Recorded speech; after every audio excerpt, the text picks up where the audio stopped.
Assalamualaikum warahmatullahi wabarakatuh. Alhamdulillahilladzi arsala rasulahu bil huda wa dinil haqq liyuzhirahu 'ala ad-dini kullihi walau karihal kafirun. Salatu wassalam ala nabiyyina Muhammad ibn Abdullah wa ala alihi wa ashabihi wa man tabi'ahu bi ihsanin ila yaumiddin. Amma ba'du. Segala puji bagi Allah Jalla Jalaluh yang telah memberikan nikmat serta karunia-Nya kepada kita semua. Nikmat iman, nikmat Islam, nikmat panjang umur serta nikmat sehat. Dan tidak lupa juga kita memberi salam serta salawat kepada Nabi yang mulia, Khatamul Anbiya, yaitu Nabi Muhammad sallallahu alaihi wasallam, kepada keluarganya, kepada sahabatnya, serta kepada pengikutnya sampai akhir zaman. Ikhwani fillah wa akhwati fillah, a'azani Allah wa iyyakum. Kali ini Anda ingin membahas tentang persoalan yang sering menjadi problematika di kalangan anak muda zaman sekarang. Apa itu problematika tersebut? Yakni problematika tentang cinta. Yang ingin Anda bahas di dalam presentasi ini ada 4.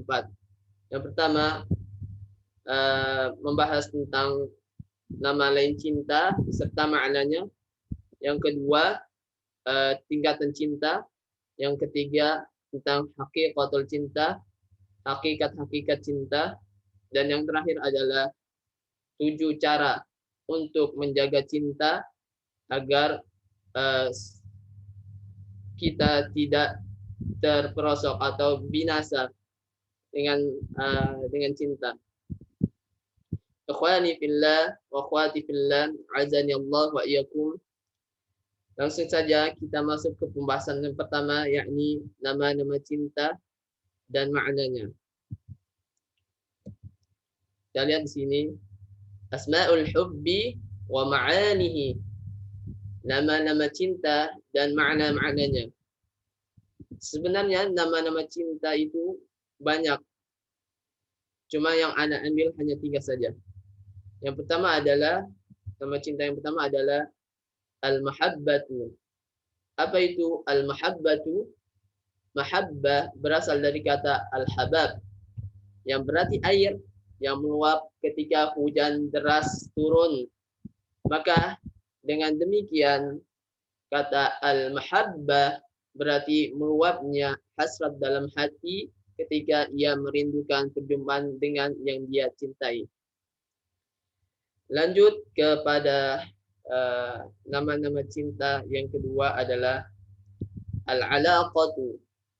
Al-alaqatu adalah dapat disebut juga al-aliq dengan harokat kasrah yang berarti mengaitkan cintanya di dalam hati. Oleh sebab itu, cinta juga disebut dengan kata al-alaqah, keterkaitan atau hubungan, karena hati orang yang mencintai selalu berhubungan dengan orang yang dia cintai. Lanjut kepada nama-nama cinta yang ketiga adalah al-hawa. Yang dimaksud al-hawa adalah kecenderungan jiwa terhadap suatu bentuk. Kata dasar ini dari kata hawa, yahwa, dan masdarnya adalah al-hawa. Lalu kita masuk kepada pembahasan yang kedua, yakni darajatul hubbi, tingkatan-tingkatan cinta. Tingkatan cinta ini memiliki 6. Yang pertama adalah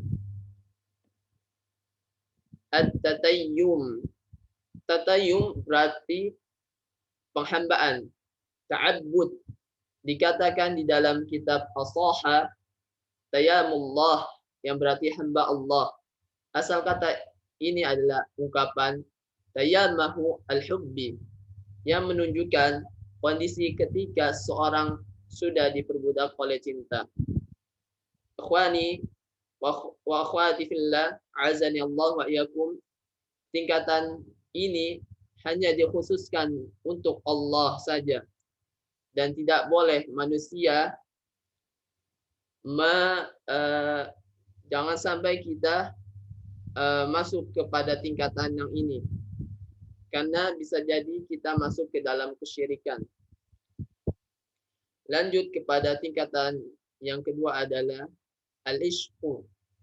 Kata al-ishqu adalah nama cinta yang paling pahit dan dianggap menyakitkan di bangsa Arab.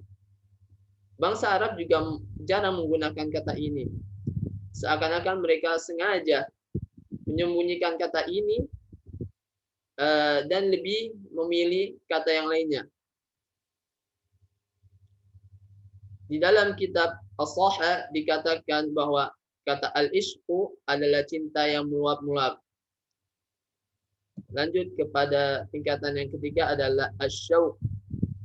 Asyauq berarti perjalanan hati menuju orang yang dicintai.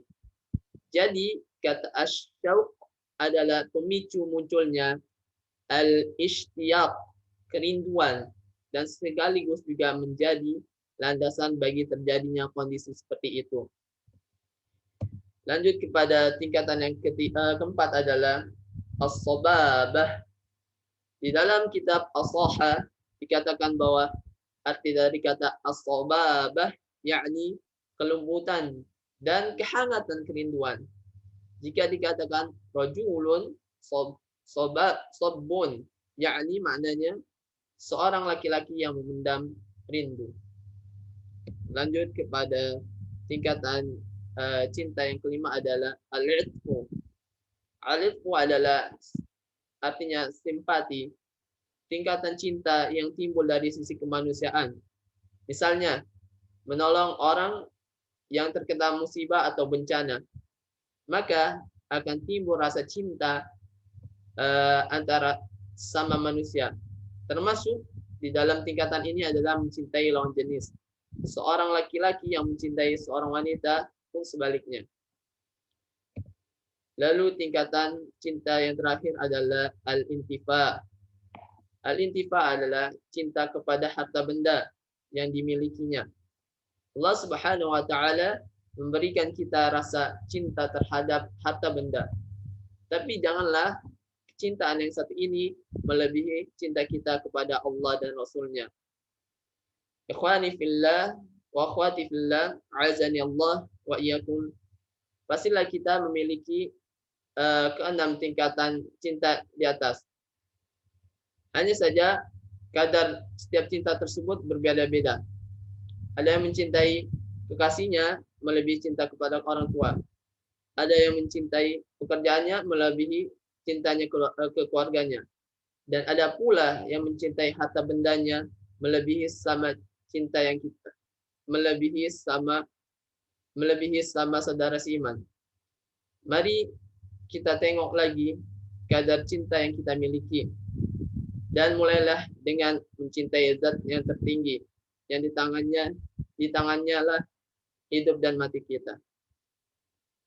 Ikhwani fillah wa akhwati fillah wa azani Allah wa iyyakum. Lanjut kepada pembahasan yang ketiga adalah haqiqatul hubbi. Haqiqatul hubbi adalah hakikat cinta. Hakikat cinta yang pertama adalah cinta kepada Allah dan Rasul-Nya.